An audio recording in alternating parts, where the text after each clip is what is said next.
Today, let's talk about a vegetable that may seem simple but hides a range of benefits for our health: lettuce.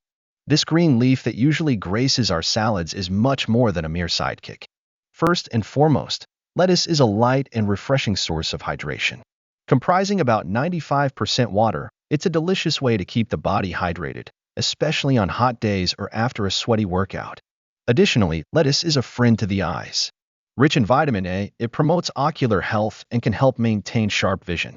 Yet another reason to include it in your daily meals. Another positive point is the low-calorie content of lettuce, making it an excellent option for those keeping an eye on the scale. Eat to your heart's content without worrying too much about the calories?